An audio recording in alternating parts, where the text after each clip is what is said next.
Okay, I'm just going to go ahead and get started. And as people are joining, feel free to just look through these slides that we're sharing on. I just wanted to talk a little bit about Relink. So we are an online database. We are in the state of Ohio in all 88 counties.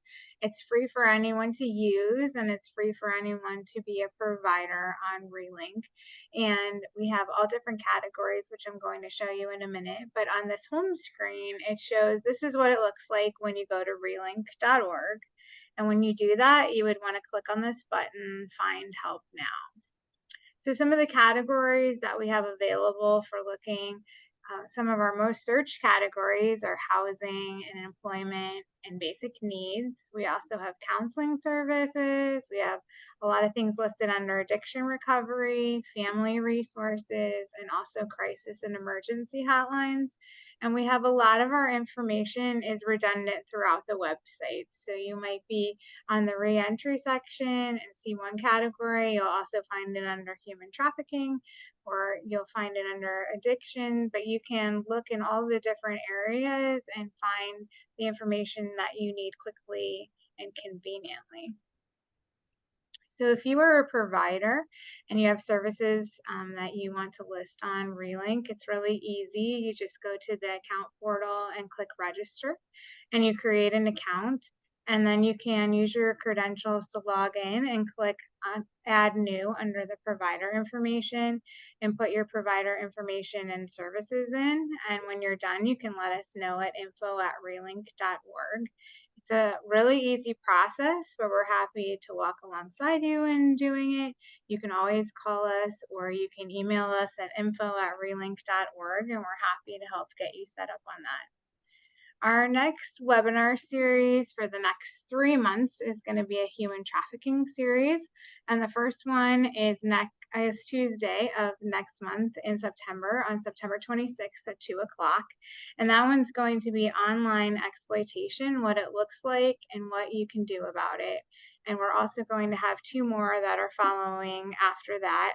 We're hoping to get CEUs. We're applying for them currently. So if you are registered to get our newsletters, which we hope you are, you can send us an email at info@relink.org if you're not. But in our newsletter, we will let you know for sure if we will be offering CEUs. And the process of that is that when this webinar is over today, you'll have a survey that pops up. You just need to fill out that survey to get your CEU. And then we're going to be working on sending those out next week. So we'll have those out next week to you. So this is our information at Relink. Like I said, we're more than happy to help with anything that you need, whether you're a provider trying to get listed or your login information, you forgot your password. If you want to be able to receive our newsletter or you have any other questions, we're always happy to help. You can email us at info@relink.org, or you can call us at the phone number that's listed on the screen. So I'm going to stop sharing my screen and I'm going to turn it over to Preston. This is part 2 of this webinar series. We had amazing feedback from the first part. So I'm so thankful that you came back to give us more great information, Preston. Rach, thanks for having us. Let's see. Booyah. Can you give me a thumbs up to let me know that you can see my screen? Does that work? Perfect. Good deal. Where's my chat crew? I would love to see who you are and where you're from. So put it in the chat if you can. Who are you, where you're from, whether it's what county, what city, what organization, just so I can get a sense of who's here. Also, we are going to test your number skills. We're going to test your number skills. I want you to put in the chat a 1 if you were here last month and a 2 if you weren't. 1 and 2. You won't get a pass-fail grade on here, just saying. 1 and 2. I just want to see what if I need to rehash anything. Also, the recording from the first webinar, which was last month, is on YouTube. So relink.org, their YouTube channel, the first part of this. So if you find the content interesting, let us know. My name is Preston Moore. I work for a mental health and addiction hospital here in Columbus. Some of you may know it. It's called Columbus Springs Hospital. Also in Cleveland, we have a hospital called Highland Springs, and in Cincinnati, we have a hospital called Beckett Springs. Now, all 4 hospitals are very similar. Maybe you have heard of the hospital called Dublin Springs. So that's also here in Columbus. But all those 4 hospitals are the same. They are mental health and addiction stabilization. That means people that are homicidal, suicidal, hearing stuff, seeing stuff, wanting to hurt themselves. We're calling the squad. We're taking them to the emergency department. They're being pink slipped. Right? They are a harm to themselves or others. That's what our hospital does. We also do intensive outpatient therapy called IOP. That is 3-day groups for mental health and addiction. So mental health primary, dual diagnosis for addiction, as well as PHP, partial hospitalization. I'm on the outreach team. I go around and talk to crisis teams, probation departments, Department of Corrections, and then also I do wellness education, mental health and addiction prevention education, and much of this information is based on September will be 22 years of lived experience in recovery. I'm a participant in that recovery community. I've done all kinds of therapies and groups and personal development stuff. So taking 22 years of lived experience, coupling that with mental health and addiction experience with the healthcare system. And that's where a lot of this stuff comes from.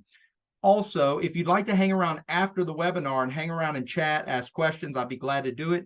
And then lastly, I will share that if you know of an organization, a conference, a parent group, a staff, any organization, or whether it's participants or staff, you would like a presentation like this to come in, I have hours, and I'm preparing this webinar. I've learned that I've got way too much content for 1 or 2 hours. So I've got a lot of stuff. If you'd like to connect at the end, I'd love to hear from you.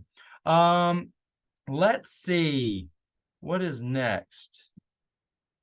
So last time when we left off, what I talked about was the problem we're having with moving the conversation forward around stigma, mental health and addiction stigma. Let me be more specific.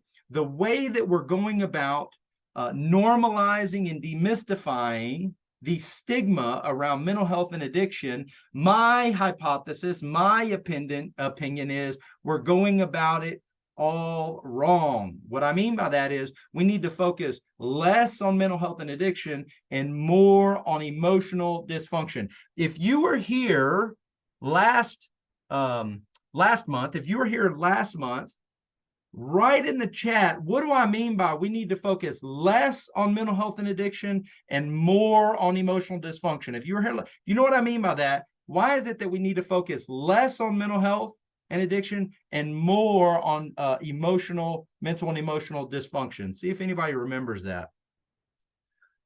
Also, before I get too much further, I forgot to mention, one of my biggest pet peeves when we do Zoom calls or Zoom webinars is seeing a big screen of the presentation and a tiny, tiny screen of the speaker. What I would like for you to do, if you can figure it out, is go to your view in your settings, your view, and do side-by-side speaker. View, side-by-side speaker, and see if you can pull the little line of the speaker over so half the screen is the presentation and half is me. That way you get a little bit better of a view and a visual. Let's see. Reaches more people versus take away the us versus them. People don't. I love what they're talking about. If you look in the chat, Lisa and Jenny had answered. The question is, when we talk about mental health and addiction, when I go to schools, community groups, the Department of Corrections, probation offices, Atom boards, you name it, and I say, how many people think we need to do more for our people that struggle with mental health and addiction? The whole room raises their hand. But the problem is, most people don't directly identify with mental health and addiction diagnosis, right? So they think it's important. They know someone that struggles, but they don't need to do anything about it. In other words, they go, oh my God, that's so important for them over there, for those people going to rehab, for those people that are having severe mental health diagnosis. I don't need to do anything about it.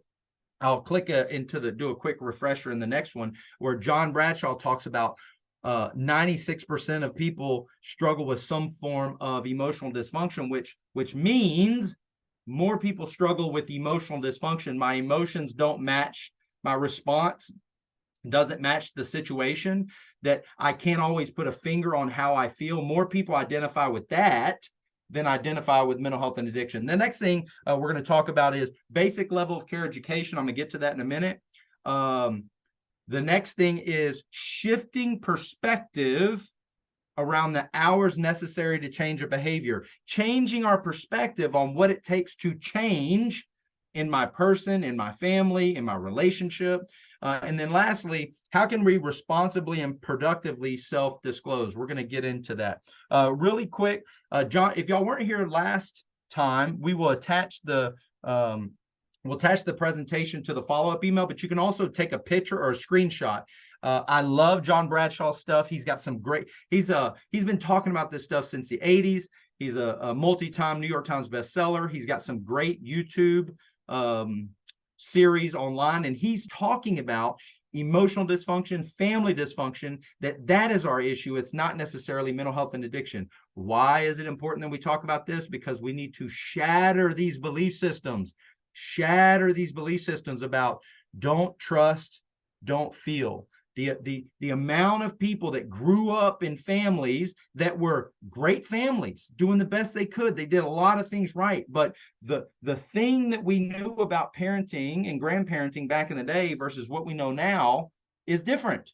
So what kind of behavior, what kind of family type generated these belief systems? Don't trust, don't feel. What about who you are isn't good enough? These are deep-rooted belief systems that come from childhood that if we address with everyone, we will not only help our families and communities move forward, but we'll also help people struggling with mental health and addiction, meaning we'll be in the prevention business as opposed to crisis management. And then the last thing that is very, very important off this slide is don't tell anyone. The amount of secrets, the amount of shame and guilt that comes with family secrets that carry on into mental health, addiction, family and relationship dysfunction. Very, very good, John Bradshaw. That's a review. Not that one. What just happened? Let's see. The other one. Booyah. Here we go. So the next one, you can take a picture. These are the family types that John Bradshaw and others in family systems talk about, family types that don't necessarily involve drug and alcohol addiction, that attribute to not only mental health and addiction issues, but the next one's really good, is if you grow up in an emotionally dysfunctional family, emotional dysfunction, dysfunctional relationships, emotionally dysfunctional communities, we create the same toxic shame, guilt, low self-esteem, and low self-worth as drug and alcoholic homes. What I mean by that is, if I ask anybody, even a child, even a high schooler, and I ask them, is it a good thing or a bad thing to grow up in an alcoholic or drug addicted home? Everybody knows it's an issue. Right. But in one of the groups that I like to go to, and maybe some of you in recovery like to go to, we talk about the substances, but a symptom. If we can't get to the greater roots, we can't address the problem. And if I can't get the functional middle, the people that show up to conferences, the people that are in this industry, the people that are teaching our children, if I can't get the functional middle to start looking at the dysfunction that contributes to alcoholism and drug addiction, all we're going to be doing, which is what we're doing now, is whack-a-mole, right? You have to end up in jail, in treatment, in the hospital, in the principal's office before we even start to address what's going on. So this is all review. Now, let's talk about basic level of care, education for all. Basic level of care, education for all. This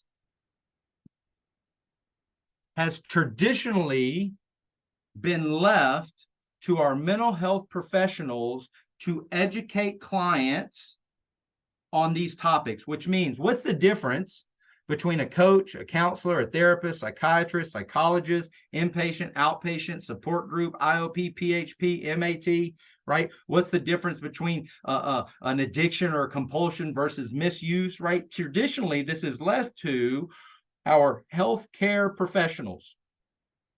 Healthcare professionals. The problem, family, the problem is by the time that kid, that parent, that person gets to the mental health care professional, they've been struggling for years, right? They've been struggling for years. Here's what I also learned. The amount of people that are in our industry, myself included, everything I talk about to you guys, I struggle with as well. The vast majority of people in our industry cannot articulate, cannot describe the difference between a coach, a counselor, a therapist, inpatient, outpatient, support group, intensive mental health therapy. So because when someone needs a recommendation, they start fumbling through their resource folder and they don't always know the difference. So here is my hypothesis. This is what I think should be done. What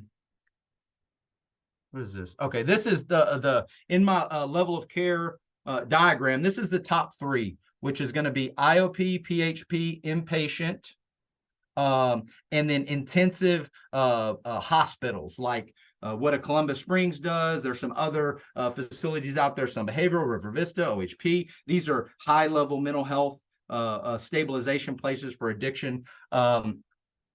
The NAMI says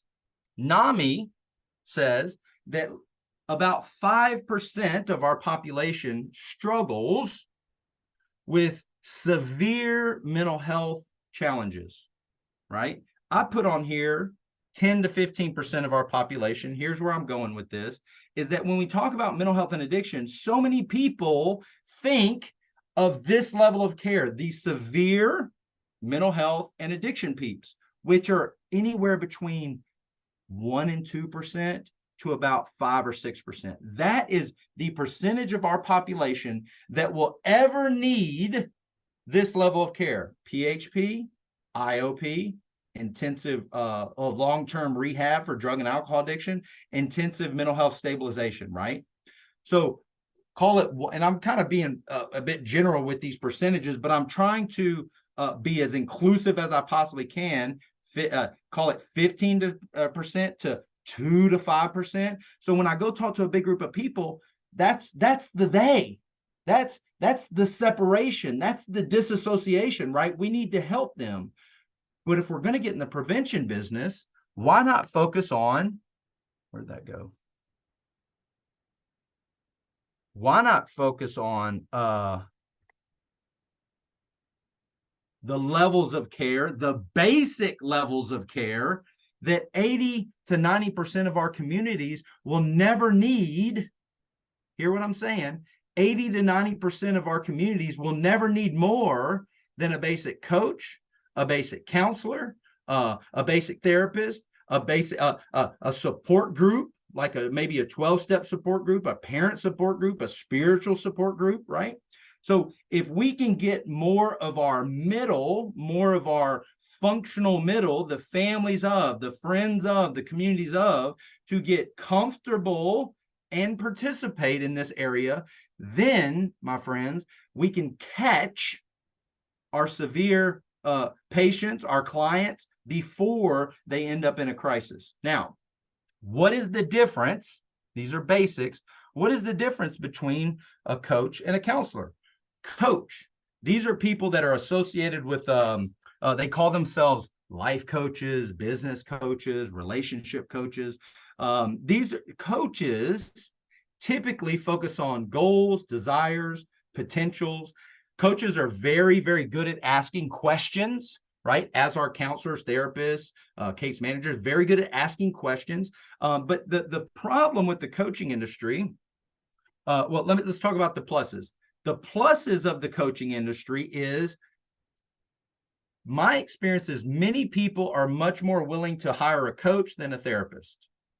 right? They seem to be more open. You say, hey, why don't you try therapy? They, I don't need therapy.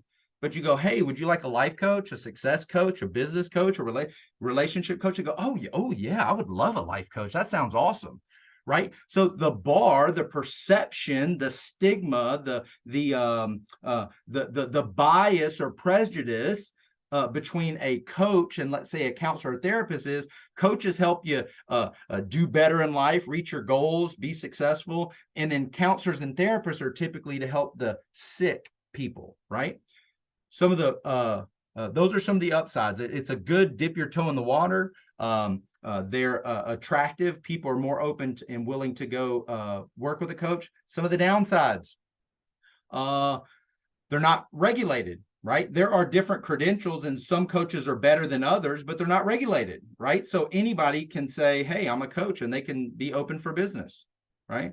Not covered by insurance, often very expensive, right? There's coaches out there that charge $500 to $1,000 an hour, especially if it's associated with business. So it's all out of pocket. Good thing is there's a lot of coaches online that are offering all kind of personal development stuff, but it's very, very expensive, and often they don't get super clinical deep into. They can do stuff, but they're not a regulated industry like a counselor or a therapist. Now, let's talk about a counselor. There's all kinds of accreditations and qualifications to be a counselor. Something as basic as a CDCA, a chemical dependency counselor assistant. I believe that's the proper abbreviation. Is these are people that are running group and drug and alcohol treatment centers, often associated with drug and alcohol addiction. You have CDCA 1, 2, 3. You can get into a lot of times you just need an associate's or some basic a certification to be a CDCA. It's a good start. There's other counselors like a licensed professional counselor, a licensed mental health counselor, a licensed clinical mental health counselor, right? These are different abbreviations. You can go up to a master's, sometimes even a doctorate in that area. Counselors typically, this is actually counselors and therapists, they deal with coping skills, self-esteem, handling turmoil, etc. Counselors typically, and this is in general, typically is more of a shorter term strategy protocol. Most of the time when someone goes to a counselor, they're going through a problem, they're working on a specific solution, and it's a little bit shorter term. Now, this is not black and white. You can see a counselor for a very, very long time. I'm just talking about traditionally speaking. Now, here I have a question for you. This is very important. Do coaches counsel? Put it in the chat for me. Do coaches counsel? Let's see if anybody has something to say. No, they don't, Catherine says. Anybody else? Do coaches counsel? Anybody else got an opinion on that? No, Kay says. Do counselors coach? Do counselors coach? I believe so. Yes, there we go. Right? Maybe they're right. Okay. Maybe we're talking about evidence-based versus not, right? Here's my thought on that. I would say some coaches are doing very similar information, very similar skills, and often can be as good as a counselor, right? The coaches are counseling and the counselors are coaching, right? We're talking transferable skills here. We're asking questions, we're getting to roots, we're addressing self-esteem, coping skills, etc. However, clinically and professionally, are they the same thing? Right? Clinically and professionally, are they the same thing? Ramona says, no, that's right. They may have crossover skills. Same thing with the therapist. Do therapists counsel? And do counselors therapize? Right? There's a lot of transferable skills in these two, but clinically, according to the state and the federal government, and what they can and can't do based on their credentials, they're not the same, right? The reason I make this a big deal about this is because sometimes when people don't understand the basics around coaching, counseling, and therapy, when they're confused, they often don't take action. Right? Someone's having a problem and they're like, oh my, what should I do? Should I get a counselor? Should I get a therapist? Should I hire a coach? I'm not sure what to do. Confused people don't take action. When I'm talking to people is I don't care what you do. Hire a coach, hire a counselor, hire a therapist, EMDR, IHB. I can't even think of the cognitive behavioral therapy. I can't think of all the different strategies that people, the different therapies that people do. But I want people to start to dip their toe in the water, to get busy, because if our system is working the way it's supposed to, if you're working with a counselor and it gets a little bit over their pay grade, right? They're a little bit over their head with more severe challenges, trauma, diagnostics, etc. If our system is working correctly, that counselor can make a recommendation to someone that's more specific, right? So, counselors, we just talked about counselors. Let's talk about therapists. Now, therapists are typically your master's and doctorate level people. These are social workers, psychologists, clinical professionals. They often work with people with certain diagnoses, PTSD, ADHD, bipolar. They're getting very, very specific. They are very, very well trained on how to work with people that have certain diagnosis. They typically work with people on a long, for a longer period of time. They can do short term. They can do longer term. Some of the certifications, these are your masters in social work, your clinical professionals. Again, you get into your psychologists at your doctorate level, etc. Now, they also can, some of them can diagnose, some, not all, some of them can diagnose. But if someone is working in a more specific, acute, severe way, maybe they'd be better off with a therapist. But again, I don't want that to be a hurdle for people getting started, right? I want everybody to know this stuff, not just my clinical professionals, because again, by the time they get to our clinical professionals, they've been struggling for years. And if we want to be in the prevention business, we need to be more proactive.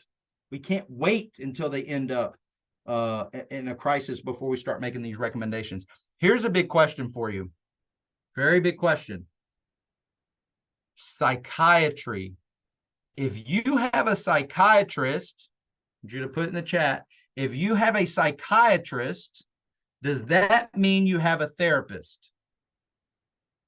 If you have a psychiatrist, does that mean you have a therapist? No. Lisa, Kay, Nina, Catherine. Thank you, Nina. I don't know. Psychiatrists. These are doctors, psychiatric nurse practitioners, doctors of psychiatry. This is one of the biggest confusing pieces of the mental health care system is psychiatrists, doctor level practitioners, they are prescribers, right? Not that they don't talk to their patients, they do, but they are prescribers. The average time a psychiatrist, a psychiatric nurse practitioner, a prescribing medical professional, the average time they spend with the client is about 7 to 15 minutes. Some will get up to 30, 7 to 15 minutes. What they're trying to find out is what symptoms are you having and what medication can I prescribe, right? Why am I making a big deal out of this? Because so many people, because of the lack of basic level of care education, so many families, so many couples, so many people, when they're having some sort of anxiety, depression, other mental health or emotional dysfunction issues, their first stop is often a doctor, your family practitioner, maybe a psychiatrist, but mostly the doctor. And they start with the prescription as opposed to starting with a counselor and trying to work through their things with counselors and then working their way to medication, right? So many people, I say, oh, do you have a therapist? I go, oh yeah, I have a psychiatrist. Oh, they're amazing. I love them. They're so great. But they actually don't even know that their prescribing professional is not considered a therapist. They should be doing both. And I blame this on the lack of education around basic level of care education. The next one, peer support. This is a relatively new part of the mental health care system. These are paid professionals with lived experience. Paid professionals with lived experience. These are drug addiction, alcohol addiction, often mental health, people that have struggled with mental health. They can work one-on-one, often are billable through Medicaid. They have lived experience. They're not necessarily a clinical professional, but they can help walk that person through whatever they're going through and help kind of get them from step to step to step. They can also spend some extra time, often very similar to like a sponsor if you've ever been a part of a 12-step fellowship, but they're paid. Case management, right? These are a case manager. These are people that help patients connect different services. They need a recommendation for a psychiatrist, a counselor, a family group, food assistance, right? Childcare assistance. The case manager and the peer can kind of work together to help plug and make recommendations. Now, here's what's also interesting about our industry. Typically, case management and peer support only apply to Medicaid. Medicare is probably in there as well, but often most private insurances, they don't really have the equivalent of a case management or a peer supporter. Not all, but most, right? Why is that important?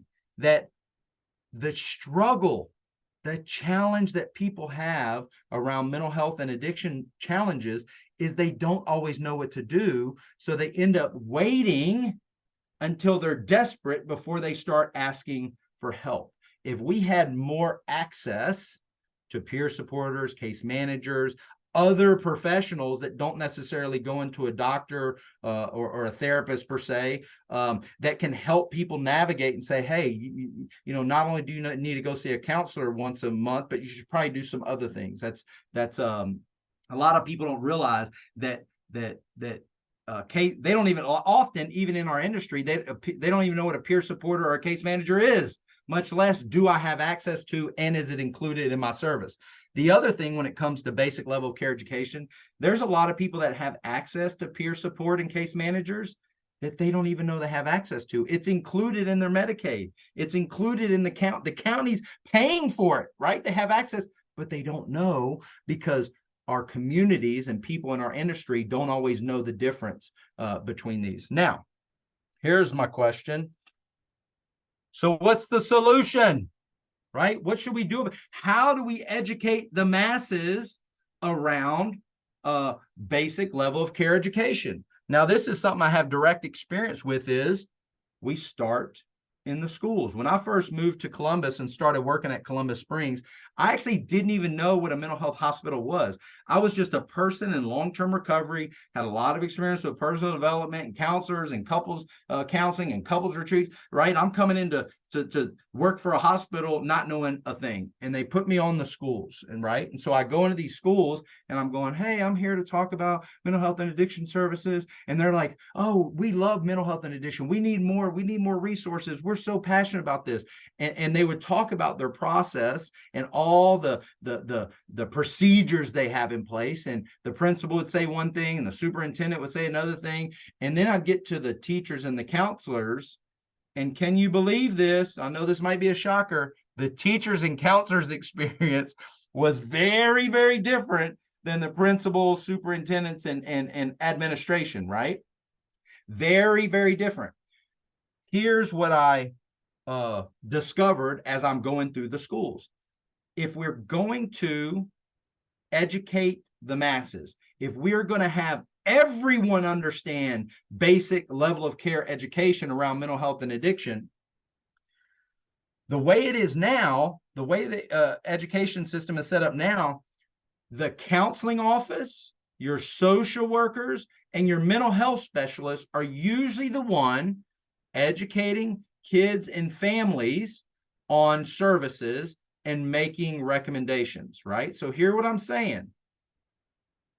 The way it is now is if a kid is having a challenge, if a family's having a challenge, it's brought up, they're brought into the counseling office, and the counselors, social workers, and mental health professionals make the recommendation. When it comes to recommendations, they should be the one making the recommendations, right? However, by the time they end up in the counseling office, by the time they end up in the principal's office, by the time they end up being assigned to a social worker, how long do you think they've been struggling with their thoughts, their feelings, their emotions, their behavior, their home life, right? They've been struggling for a while. Also, children have the same stigma for reaching out to a counselor or a therapist as adults do, right? If you say, "Oh, do you need a counselor, a coach?" "Oh yeah, I got coach, the football coach, the basketball coach, the band coach. I'll go talk to them, but I don't need the counselor. I'm too embarrassed. I don't think I'm that sick, right? I don't think I need it, right?" So there's this same stigma with the kids. But what if, hear me out, what if instead of waiting until they get to the counseling office, we actually start with the teachers? Hear what I'm saying? In the parent teacher conference, at starting in kindergarten, every single teacher goes, "Hey, Mr. and Miss Smith, thank you for being here. This is amazing. Just so you know, we have hear what I'm saying, the student success office, right? We have student success coaches. We have life coaches. It's not the counseling office or the mental health professionals. Their student success office, leadership, student leadership office, right? Here's some of the services we have in the school. Here's some of the services we have out of the school. Miss Smith, I know you're probably fine, but if you know someone that might need some student success services, you can ask us. Anyway, let's get back to what we're doing. And they get into the parent-teacher conference, what they're there for, right? What we're doing is introducing prevention services from the gate, right? From the gate. Traditionally, a lot of kids start having their real struggle behaviorally or mental health wise more in middle and high school. That's when things start to heat up. But if they've been hearing it since kindergarten that we have student success services, they're way more likely to ask. Now, why don't we say, "Mr. and Miss Smith, do you need services?" It's too direct. We've got to be indirect. That comes with coaching and teaching teachers what to say, how to say it, not step on the school's toes because we don't want to say anything that we're not supposed to. But if we start basic level of care education early, now that can be a prevention mechanism for as people need help. If that parent does say, "Actually, Miss Smith, I do need something. Actually, can you help me?" You walk them down to the student success office, currently the counselor's office, and you make the introduction, and then the counselors and social workers can make the actual recommendations. But we're talking about it. We're introducing it years before they might actually need it. Next thing, I talked about the second one already. Counselor's office, mental health professionals using things like student success, etc. Here's an idea. We have a huge employment crisis right now. We don't have enough teachers, counselors, social workers coming out of school. Schools don't have enough money to hire the amount of people that they need. But follow me here. What if every student got to go into the student success office every week to check in with an adult, a coach, a counselor, a success coach, whatever you want to call it? Every week they get the opportunity to check in. So two things happen. One, they're learning to identify their thoughts, their feelings, their attitudes, their behaviors.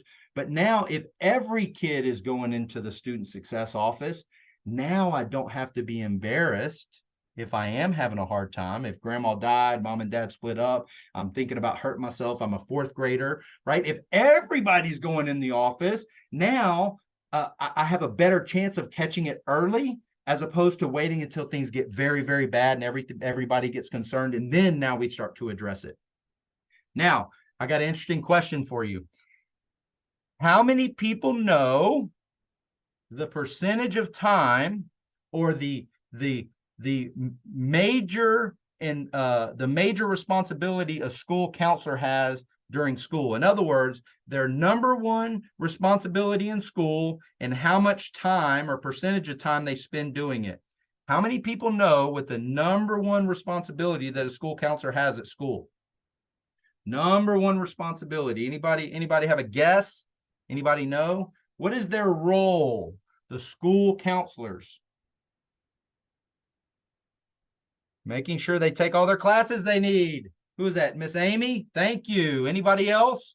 That's their number one. Safety, right? To make sure students move on to the next grade, absolutely. For the percentages vary, but they say about 80 to 90% of their job is scheduling, education, testing, and making sure they move on to the next grade. So as parents, many parents go, oh, wow, they got school counselors. This is amazing. But they don't have time to counsel in the way that we need them to. As a matter of fact, when you're responsible for 200, 300, 400 kids, and someone wants to come in and talk, on one hand, you want to hear what's going on, and on the other hand, you're going, all right, we need to hurry up. I got schedules to do, right? So again, we don't have enough. It's not that we don't know it's an issue. We don't have enough staff to do all the things that I'm talking about. Last thing, I don't like using the term mental health and addiction. I like talking about mental wellness, emotional wellness, mental and emotional health care, mental and emotional fitness. It confuses people. I do that intentionally. They're like, well, what does that mean? What it means is when people think of mental health, they often think illness. They think diagnosis. They think I don't need it. Mental and emotional fitness. Do I need help managing my emotions when I'm parenting a 7-year-old? Yes. Do I need help managing my thoughts when I'm dealing with my wife in my long-term marriage when what I'm saying and what I'm hearing don't match? Absolutely. But you go, oh, do you need a mental health? Oh, no, I don't need that. Right? Shifting the perspective on how we talk about mental health and addiction to prevention as opposed to crisis management. Let's see what's next. This is something that, here's a question. How many of you remember from last time how long it takes, the number of years it takes to go from discovering a new process, whether it's in healthcare, schools, criminal justice, mental health care? How long does it take to go from discovery to full implementation when it's part of our normal? Hey, Jeannie's on it. Y'all see that in the chat? The amount of time it takes from discovery to implementation is 15 to 20 years. Do you hear me on that? 15 to 20 years, right? So many people, when I talk about basic level of care education, teachers bringing it up in a parent teachers conference, having enough staff that every kid gets to go in and check in starting in kindergarten every week. So it's now we're taking the stigma off, renaming counselors, social workers, and mental health professionals to life coaches, student success coaches, leadership coaches. We're 15 to 20 years away from this. We got a long way before this stuff that I'm teaching becomes part of our normal operating procedure. But if we don't start now, it's going to be longer, right? For many people, this is the first time they've even had a conversation like this or heard a perspective like this. 15 to 20 years, and that's across the board. That's in criminal justice, healthcare, surgery, you name it. It takes on average 15 to 20 years to implement stuff. This is a really cool thing that we did in some of our counties that we were in. We did one for Pickerington. This was Fairfield County, Pickerington, Lancaster, Newark. What we did was, if we are going to be bringing these conversations up, we can't give them a list of all the counselors and all the services in the entire county. It's got to be simple, and it's got to apply to where the parent is, right? Where the kid is. Even Fairfield County, being a smaller county, the providers in Pickerington are different than Lancaster, right?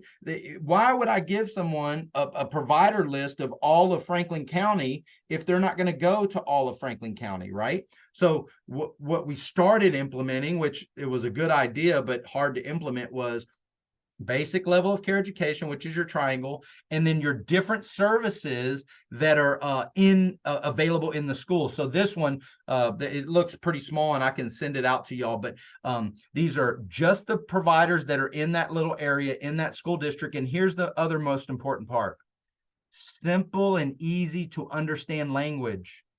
People miss this. Simple and easy to understand language.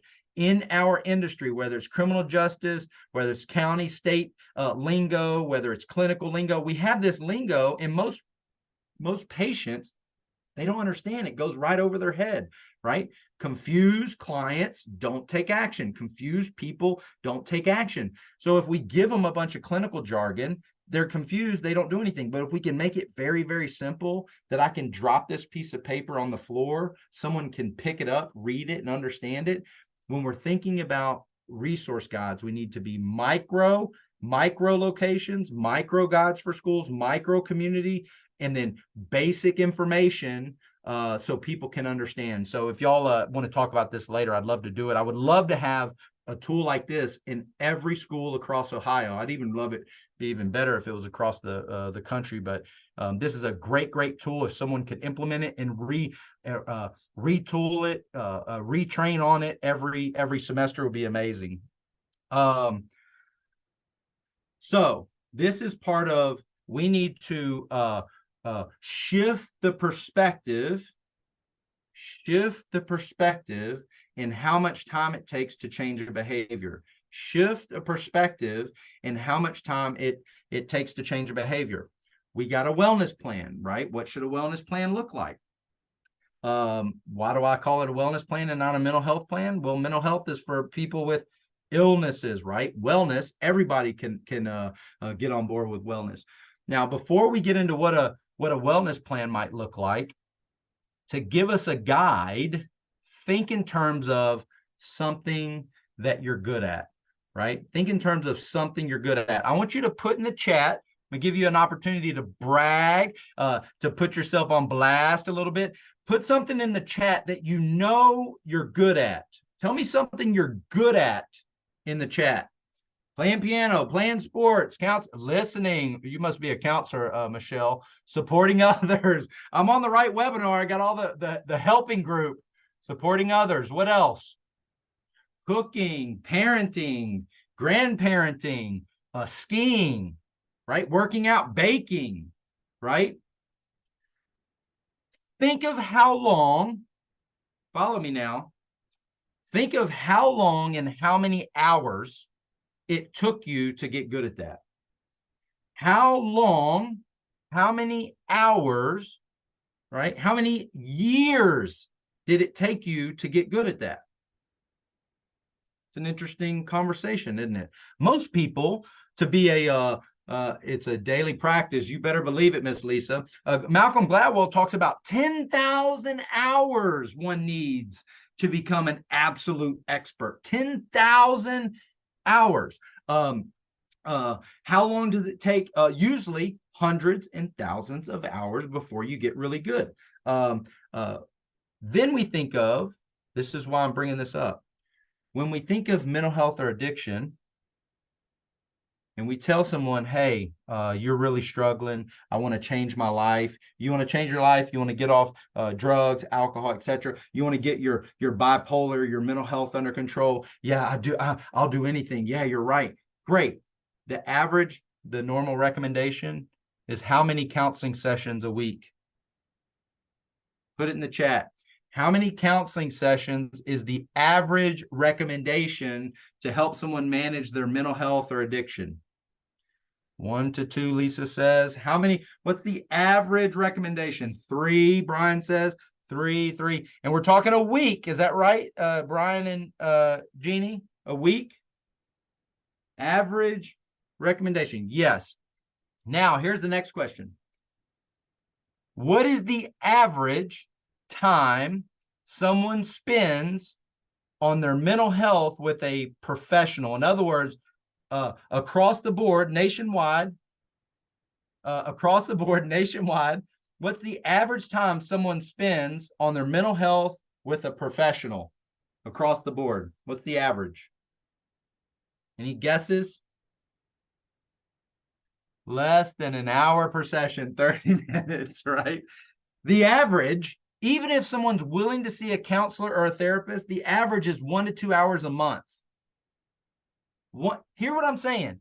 1 to 2 hours a month to change, in the rooms that I go to, everything. They spend 1 to 2 hours a month. Most people struggling with mental health or addiction, they're struggling in their relationships. They're struggling at work. They're struggling sleeping. Usually they're having physical ailments, headaches, digestive issues, skin issues, right? Parenting issues. They're struggling in every area of their life, and they spend 1 to 2 hours working on it.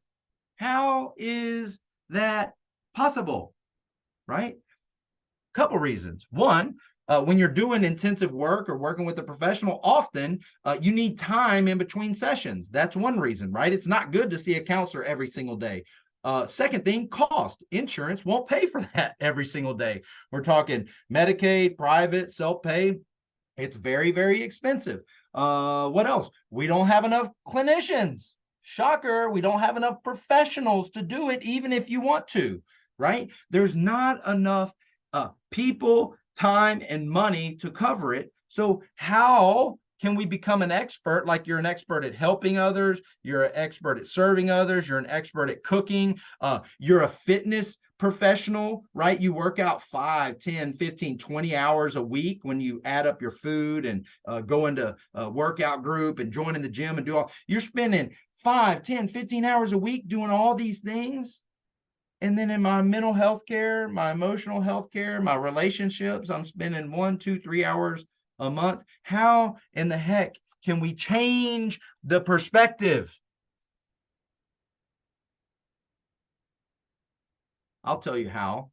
If you start treating your mental and emotional wellness plans like you do a basic workout plan, or your baking plan. If you had it your way, maybe you'd like to bake a couple times a week. You spend a couple hours a week.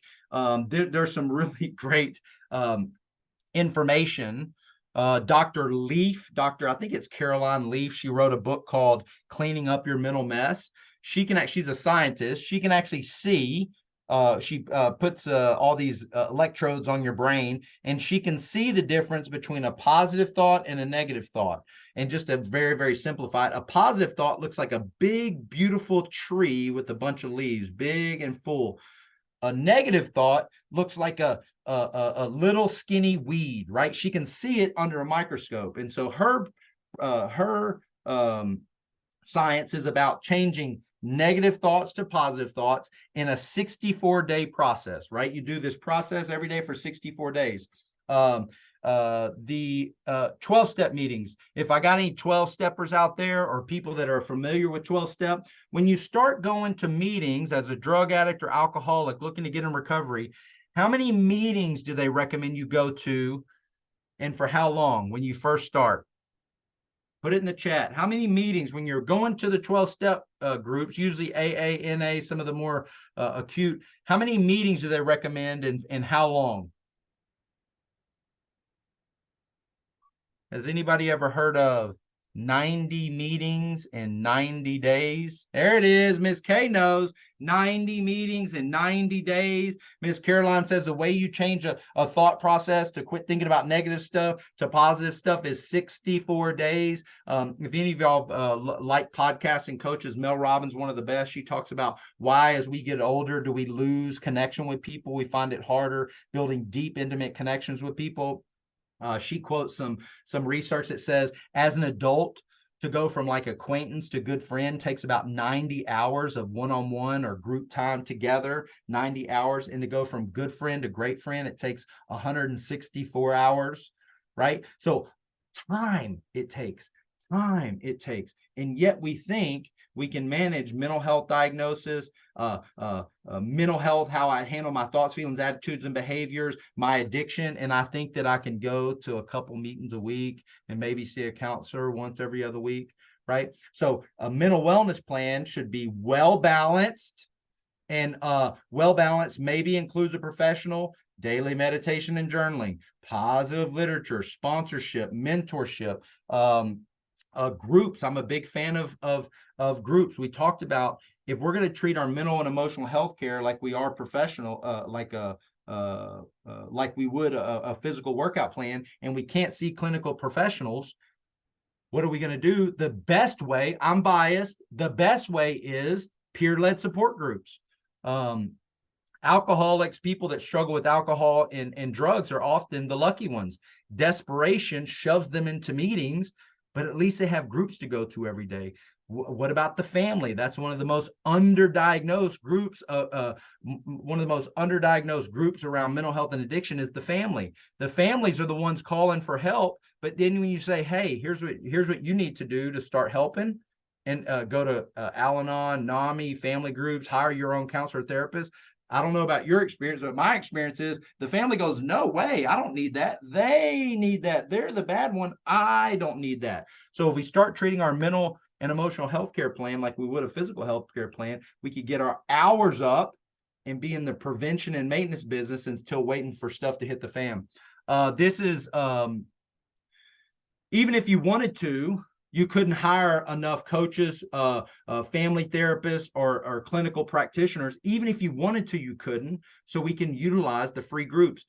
If we would get more families, spouses, and community members into support groups, it would drastically shift the stigma around mental health and addiction, and it would drastically change the success rate of those that are struggling with mental health and addiction and substance use misuse, because we're addressing the family system and community instead of just thinking if the alcoholic would get sober, if the drug addict would get clean, if the person that struggles with the severe mental health would just get their stuff under control, then we can be better. If we would emphasize the family relationship counseling and support groups, we would drastically shift not only the success, but also the prevention mechanism. Let's see what's next here.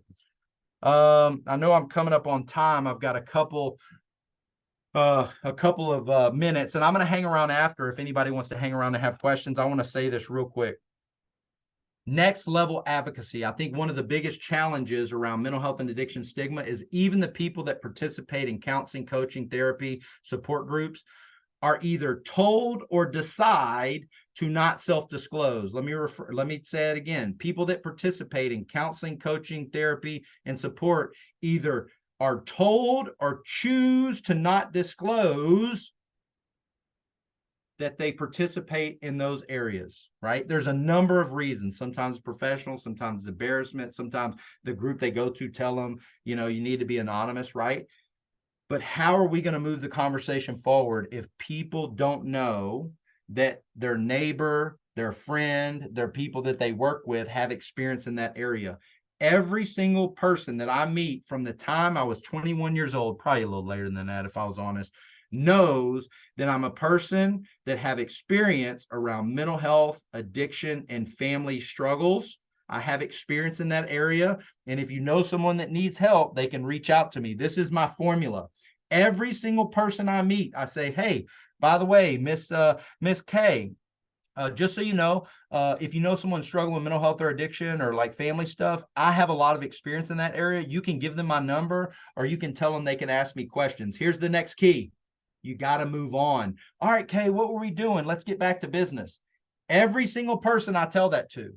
Why? Because I want them to know they have an ally. Why? Because if they're thinking about it and they're embarrassed, I want them to know they can ask me. Why? Because I feel like I'm a good representation of what it looks like to be a person in recovery, or a good father, a good husband, a good neighbor, right? I want them to see that the person they're meeting has benefited from that because I'm active in that area. Now, if you're a clinician, there's a lot of research that says you can't self-disclose. It's actually detrimental. I'm not saying self-disclose in a professional setting. What I'm saying is responsible self-disclosure. Let them know you have an ally. I didn't say, "Hey, nice to meet you. I'm a member of a 12-step group. I used to go to jail a lot. I've overdosed. I've wanted to hurt." I didn't say all that. I just said, if you know someone struggling, just like I did in the parent-teacher conference, indirect. If you know someone struggling, you can ask me for help. Now let's move on. Real quick, I know this is you could take a picture of this. This is some of my favorite books, videos, and I'll put my contact information next and close it down. Favorite books, favorite videos, support groups, audiobooks. I love this stuff. It was on my last one as well. And then here's my contact information. If anybody has any questions, would like to have me out, or if you want to hang on after and ask questions, I would love to chat with you. Rachel, thank you for having me. Everyone, thank you for coming on. I'm so grateful for you. We need you. We need you in our communities. We need you being of service. We need you carrying the message. So thank you, thank you, thank you. And that's it. Love you. Thank you.